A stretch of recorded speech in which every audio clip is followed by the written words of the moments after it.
Speed restrictions.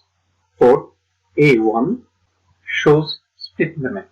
This means you cannot exceed the maximum speed. But it also means if you can and if you are allowed, you should drive with the maximum speed.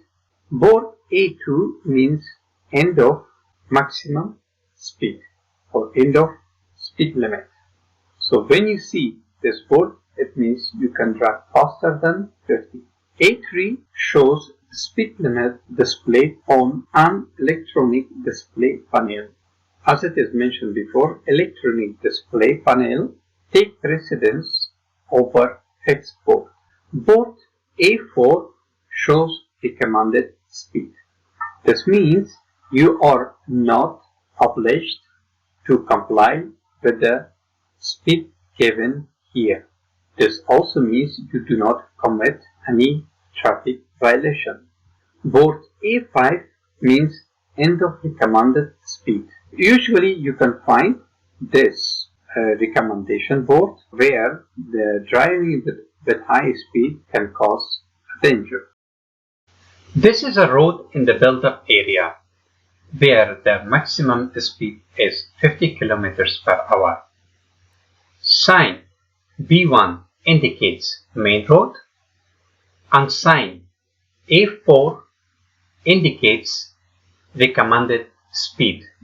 Above sign A4 you have warning sign which indicates the pedestrian may cross the road, and that is why a lower speed is recommended. However, you are not obliged to follow recommended speed, but it is always wise to follow recommended speed. If you get a question whether you have to follow recommended speed, the answer is no. This is a recommendation and not a maximum speed. Priority. Board B1 priority. When you see this board on a road, you get priority on every junction that you are approaching. You get priority until you see board B2. This means when you approach a new junction, you have to judge what kind of junction it is. Is it a regulated junction or a non-regulated junction? Board B3 shows that you are approaching crossroad with priority. This means you get priority from the road on your right and left side. Board B4 road junction with priority over minor road from left side. As you can see, this tiny line means minor road on your left side. Board B5 road junction with priority over minor road. In this case, the minor road right side. Board B6 gave priority to other traffic on the main road ahead. This means when you approach a junction, it is intercept with the main road, and the main road has this board. Board B7 has similar function as board B6, give priority to traffic on the main road ahead. The only difference is when you see board B6, if there is no crossing traffic on the junction, you can proceed. But when you see board B7, you have to stop whether there is crossing traffic on the junction or not. While you are stopping, you check on the junction to both left and right side, and if there is no vehicle on the crossing junction, you can proceed.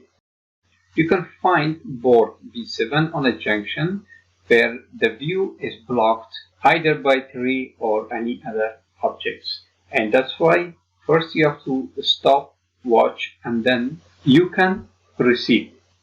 Board D1, you can find this board on the roundabout, and this board indicates an obligatory direction of travel. Drivers must follow the direction indicated by the arrow.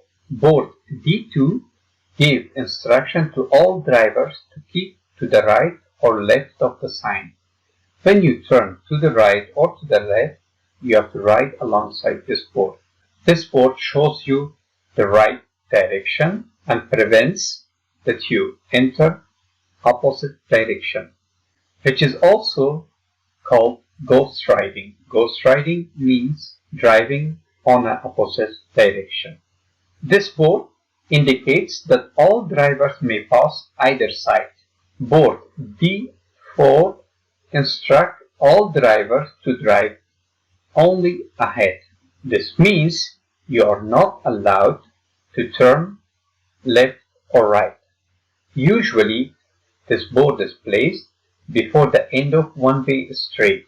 This board prevents the drivers turn to the other side of one-way street. Board D5 also instructs the drivers to follow the direction ahead shown by the arrow. Board D6 have also similar function, which instruct the drivers to follow one of the directions ahead shown by the arrow. This arrow could be to the left or could be to the right. Board D7 also instructs the driver to follow one of the directions ahead shown by the arrow. So in this case you can go either to the right or to the left. Sign D4 is placed to indicate mandatory direction. The drivers are not allowed to turn to the right. They can proceed straight ahead or in this lane to the left, but they are not allowed to turn to the right because the main road is in junction with the one-way road. Drivers from right side come from a one-way road. If you turn to the right, you enter other side of one-way road. That's why sign D4 is placed to prevent turning to the right side, and the drivers should proceed straight ahead. Do not confuse sign D4 with the sign C3, which indicates one-way road. In this example, you can also see that sign D4 is placed before a junction. You are not allowed to turn to the right or to the left. You can only proceed straight ahead. And you can expect oncoming traffic. When you take a theoretical exam and you get a question whether you expect oncoming traffic, the answer is yes, because sign D4 indicates obligatory or mandatory direction. It does not indicate one-way road. When you have sign C3, which indicates one-way road, you do not expect oncoming traffic. However, when you have sign D4, you do expect oncoming traffic. The same applies to other D signs which indicate mandatory direction or directions.